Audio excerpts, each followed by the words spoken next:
देश का मिजाज वेस्ट। लेट्स माइक देश का मिजाज और खबरें वेस्ट से। गोवा नाइट क्लब अग्निकांड मामले में नाइट क्लब के मालिक लूथरा ब्रदर्स को थाईलैंड में हिरासत में ले लिया गया है। जल्द ही दोनों को भारत लाकर यहां उनके खिलाफ कानूनी प्रक्रिया शुरू की जाएगी। गोवा पुलिस ने इन दोनों भाइयों के पासपोर्ट सस्पेंड कर दिए हैं।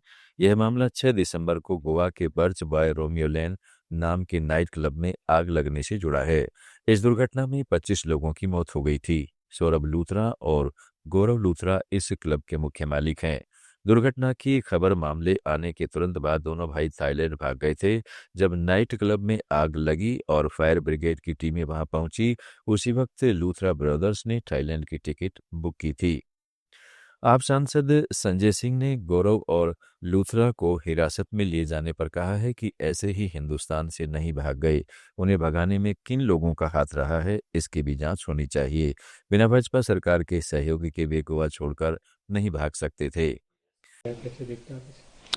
देखिए, मैं फिर दोहरा रहा हूं कि वो ऐसे हिंदुस्तान से नहीं भाग गए। उनको भगाने में किन किन लोगों का हाथ रहा है, इसकी भी जांच होनी चाहिए।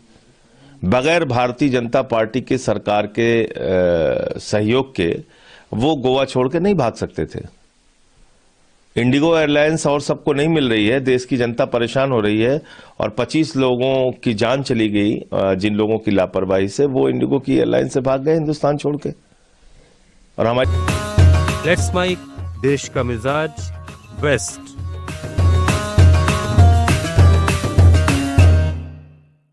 सुप्रीम कोर्ट ने पूर्व आईपीएस अधिकारी संजीव भट्ट द्वारा दायर उस याचिका को खारिज कर दिया जिसमें उन्होंने 1996 के ड्रग्स से जब्ती मामले में उनकी 20 साल की जेल की सजा को निलंबित करने की मांग की गई थी। न्यायमूर्ति जेके माहेश्वरी और विजय बिश्नोई की पीठ ने कहा है कि वे इस मामले पर सुनवाई करने के इच्छुक नहीं है।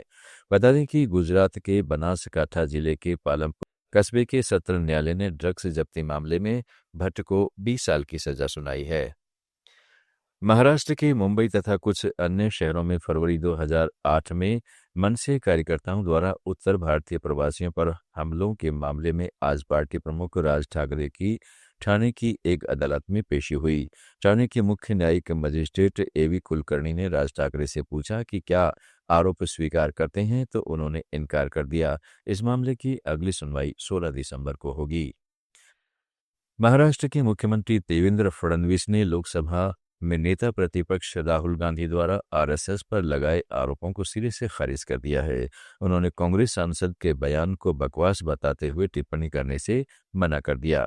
नागपुर में एक कार्यक्रम के दौरान जब सीएम फडणवीस से राहुल गांधी के बयान पर सवाल किए गए तो उन्होंने तीखी प्रतिक्रिया दी। फडणवीस ने कहा, मैं इतना खाली नहीं हूं कि राहुल गांधी के बयानों पर बोलना शुरू करूं, वह कुछ भी बोल देते हैं। राजस्थान में एक और बीएलओ की खुदकुशी का मामला सामने आया है। ताजा मामला कोटपुतली बहरोड जिले के प्रयागपुरा थाना क्षेत्र का है, जहां बीएलओ विजय कुमार गुर्जर ने खुदकुशी कर ली। 42 वर्षीय विजय का शव सुबह नीम के पेड़ से लटका मिला। ग्रामीणों की सूचना पर पुलिस मौके पर पहुंची और शव को नीचे उतारकर जिला अस्पताल भिजवाया। पुलिस के अनुसार बीएलओ विजय कुमार गुर्जर बुधवार रात 8 बजे घर से निकला था और देर रात तक वापस नहीं लौटा। परिजनों ने रात भर तलाश की लेकिन पता नहीं चला। ग्रामीणों ने एक खेत के पेड़ पर उसका शव लटका देखा। राजस्थान में हनुमानगढ़ जिले के टिब्बी इलाके में एथेनॉल फैक्ट्री के विरोध में हुई हिंसा पर राज्य सरकार ने कड़ा रुख अपनाया है। राज्य के मंत्रियों जोगाराम पटेल और सुमित गोदारा ने इस आंदोलन को कांग्रेस प्रायोजित बताते हुए पूर्ववर्ती गहलोत सरकार पर दोहरी नीति अपनाने का आरोप लगाया है। मंत्री गोदारा ने कहा है कि टिब्बी में एथेनॉल फैक्ट्री चालू करने की घोषणा 2022 में तत्कालीन कांग्रेस सरकार ने की थी। फैक्ट्री की जमीन का इंडस्ट्रियल कन्वर्जन भी उन्हीं के कार्यकाल में हुआ था, लेकिन आज उनकी पार्टी के नेता इसका विरोध कर रहे हैं। वहीं मंत्री पटेल ने कहा है कि यह आंदोलन किसानों का नहीं बल्कि प्रदूषित राजनीति उद्देश्य से कराया गया है। आप सुन रहे थे let's mike more than radio. Follow कीजिए हमें हमारे सोशल मीडिया प्लेटफॉर्म्स पर।